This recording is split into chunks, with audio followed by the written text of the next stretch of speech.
Hello friends, welcome back to Tutorpedia YouTube channel. तो कैसे हो आप सब? आई होप आप लोग अच्छे होंगे, बिंदास होंगे। दोस्तों, आज का क्लास रीजनिंग का होने वाला है, जिसमें हम लोग पजल्स एंड सिटिंग अरेंजमेंट के क्वेश्चनों को सोल्व करेंगे। तो चलिए क्लास स्टार्ट करते हैं। और क्लास स्टार्ट करने से पहले आप लोग चैनल को सब्सक्राइब कर लीजिए और वीडियो को लास्ट तक जरूर देखिएगा। तो सबसे पहला क्वेश्चन दिया हुआ है 7 person Priya, Leela, Riya, Miraj, Om, Nirav and Kiran were born on same date. यानी इस सातों का जो जन्म है सेम डेट पर होता है, बट डिफरेंट ईयर्स, यानी सभी का ईयर्स है जो अलग अलग है।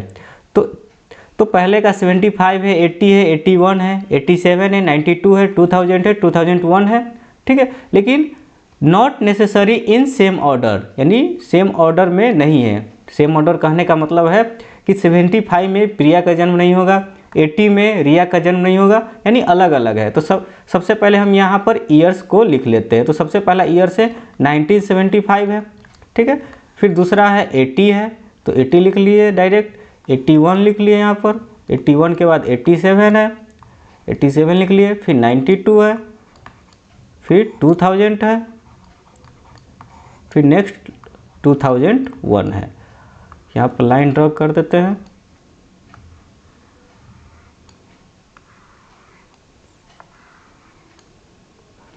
चलिए अब नेक्स्ट क्वेश्चन पर आते हैं। यानी इतना तो इंस्ट्रक्शन था हमारा। अब क्वेश्चन यहाँ से स्टार्ट होता है। क्या है question? 2 person were born between Om and Miraj, यानी ओम और मिराज के बीच में दो लोग बैठा हुआ है। ठीक है, तो यहाँ पर लिख लेते हैं ओम और मिराज के बीच में कितना है? दो लोग हैं। मिराज को एम से डिनोट करेंगे। ओम वाज बॉर्न आफ्टर 87, यानी ओम का जन्म है जो आफ्टर 87। तो आफ्टर 87 किस किस ईयर्स में जन्म होगा? तो या तो 92 में हो सकता है, या 2001 में हो सकता है, या 2000 में हो सकता है। ठीक है, तो 92 में यहाँ पर लिख दिए ओम, फिर 2000 में हो जाएगा ओम, यहाँ पर लिखा जाएगा, फिर ओम यहाँ पर लिखा जाएगा। फिर ओम और मिराज के बीच में दो लोग हैं, तो नीचे तो आ नहीं सकता क्योंकि यहाँ पर दो ही लोग हैं, यहाँ पर एक लोग है, यहाँ पर एक भी लोग नहीं, तो ऊपर ही जाएगा। तो यहाँ पर दो छोड़ करके मिराज आ जाएगा, यहाँ पर भी दो छोड़ करके मिराज आ जाएगा, और यहाँ भी दो छोड़ करके मिराज आ गया। अब नेक्स्ट है Kiran was born just before Miraj, यानी किरण का जन्म जो होता है मिराज के जस्ट पहले होता है। तो जस्ट पहले कब होगा? मिराज अगर 80 में है तो उसके जस्ट पहले यहाँ पर किरण आ जाएगा, यहाँ पर किरण आ जाएगा, और यहाँ पर मिराज के जस्ट पहले किरण आ गया। ठीक है, यहाँ तक क्लियर है। अब लीला वाज बॉर्न 5 ईयर्स बिफोर प्रिया, यानी लीला का जो जन्म होता है प्रिया से 5 साल पहले होता है। तो अब हमें इस दोनों के बीच में 5 साल का गैप देखना होगा। तो दोनों के बीच में 5 साल का, सबसे पहले ये बताइए 5 साल का गैप कहाँ कहाँ पर हो रहा है? तो 5 साल का गैप जो हो रहा है 75 और 80 के बीच में हो रहा है, और दूसरा जो हो रहा है 87 और 92 के बीच में हो रहा है। और कहीं हो रहा है? तो कहीं नहीं हो रहा है। तो ऊपर में लीला होगा, नीचे में प्रिया हो जाएगा। यहाँ पर तो स्पेस नहीं है, यहाँ भी स्पेस नहीं है, तो ये इंस्ट्रक्शन गलत हो जाएगा। फिर यहाँ पर लीला और प्रिया, यहाँ पर स्पेस नहीं है, तो यहाँ पर लीला और प्रिया हो जाएगा। ठीक है, अब इसमें कहाँ पर होगा? यहाँ पर तो स्पेस नहीं है, यहाँ पर हो जाएगा लीला और प्रिया। ठीक है, यहाँ तक क्लियर है। अब नेक्स्ट है नीरव वाज बॉर्न आफ्टर रिया, नीरव का जो जन्म होता है वह रिया के बाद होता है। यहाँ पर रिया के बाद नीरव का जन्म होता है। अब बट नॉट इन 2001, यानी नीरव का जन्म 2001 में नहीं होगा। ठीक है, neither Leela nor Priya was born 87, नहीं लीला नहीं प्रिया 87 में जन्म होता है। तो यहाँ पर 87 है तो लीला आ रहा है, तो ये कैंसिल आउट हो जाएगा। अब इसको फिल करना है, क्या है? आर और एन को। तो आर यहाँ पर हो जाएगा और एन यहाँ हो जाएगा, जो 2001 में नहीं है, इसलिए यह जो हमारा आंसर है करेक्ट हो जाएगा। ठीक है, तो हमारा आंसर हो गया सबसे पहले लीला प्रिया किरण मिराज रिया, लीला प्रिया किरण मिराज रिया, और लास्ट में क्या है? नीरव और ओम, नीरव और ओम। ठीक है, तो यह जो हमारा आंसर है बिल्कुल करेक्ट है। तो इस तरीक़ा से हम क्या करेंगे, किसी भी पजल्स को हम टैकल कर सकते हैं। तो चलिए नेक्स्ट क्वेश्चन को सोल्व करते हैं। अब नेक्स्ट क्वेश्चन है 8 person PQ RS TU VW X are standing in a row, all of them facing north. तो जो ही नॉर्थ आ गया तो ये हमारे लिए बिल्कुल इजी क्वेश्चन बन जाता है। यानी यहाँ पर कह रहा है कि 8 लोग हैं जो एक रो में खड़ा है और सभी नॉर्थ की तरफ देख रहा है। तो नॉर्थ किधर होता है, ऊपर की तरफ सभी देख रहा है, ठीक है। P is standing exactly between V and U, यानी P है जो बीच में है, किसके बीच में, यहाँ पर लिख लेते P है जो U या V के बीच में है, U या V के बीच में है, यानी U इस साइड भी आ सकता है या V आ सकता है या U भी इस साइड भी आ सकता है, तो एकदम बीच में है। नेक्स्ट क्या कह रहा है, there are 2 peoples between R and V, यानी 2 लोग हैं जो R और V के बीच में है।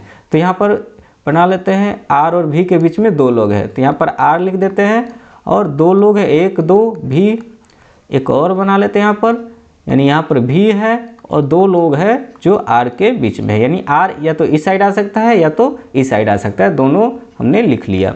अब नेक्स्ट क्या कह रहा है, U is standing third to the right of X, यानी U है जो X के थर्ड राइट में है। यहाँ तक क्लियर है, यहाँ पर लिख लिया थर्ड राइट में, पहला इंस्ट्रक्शन ये हुआ, दूसरा इंस्ट्रक्शन ये हुआ। U exactly third to the right of X who is standing immediate right of Q, यानी X है जो इमीडिएट राइट है किसके, Q के इमीडिएट राइट में है। नेक्स्ट है only V is standing adjacent to S, यानी सिर्फ V है जो S के निकट में है। तो लास्ट में, सबसे लास्ट में कौन सा होगा, S होगा, उसके बगल में सिर्फ क्या है, V है, तो यहाँ पर S हो जाएगा। तो हमें पता चल गया कि ये लास्ट में आएगा, तो 8 लोग यहाँ पर बैठा देते हैं, तो 1 2 3 4 5 6 7 8, फिर यहाँ पर S हो जाएगा, इसके बगल में सिर्फ V है, तो 1 2 3 4 5 6 7 8, यहाँ तक क्लियर है।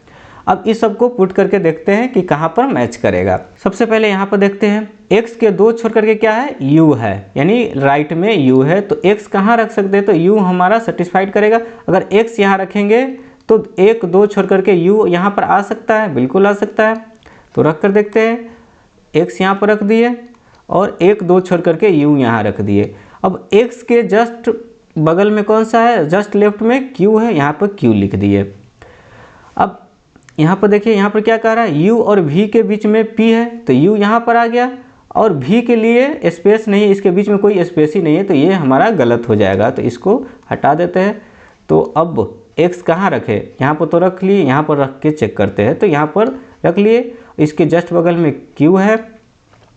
अब 2 छोड़ करके u है, तो यहाँ पर 2 छोड़ करके u लिख दिए, और p है जो u और v के बीच में, तो यहाँ पर p लिख दिए, ठीक है। तो एक ही लोग बच रहा है, कौन सा बच रहा है, तो P Q R S U V W x, तो यहाँ पर W आ जाएगा, ठीक है, जो हमारा करेक्ट आंसर यहीं पर आ गया, तो यही हमारा आंसर हो जाएगा, इसका हमें नीड ही नहीं पड़ा। तो मिला लेते हैं answer, Q x W R U P V S, तो हमारा आंसर है बिल्कुल करेक्ट है। तो इस तरीक़ा से हम सीटिंग अरेंजमेंट को भी क्वेश्चन को सोल्व कर सकते हैं। तो दोस्तों ये रहा आज की क्लास, कैसी लगी आप लोगों को सीटिंग अरेंजमेंट और पजल का क्वेश्चन बना करके। अगर अच्छी लगी हो तो लाइक्स कीजिए, शेयर कीजिए और चैनल को सब्सक्राइब करके ही जाइएगा। मिलते हैं नेक्स्ट वीडियो में, आज के लिए इतना ही, थैंक यू।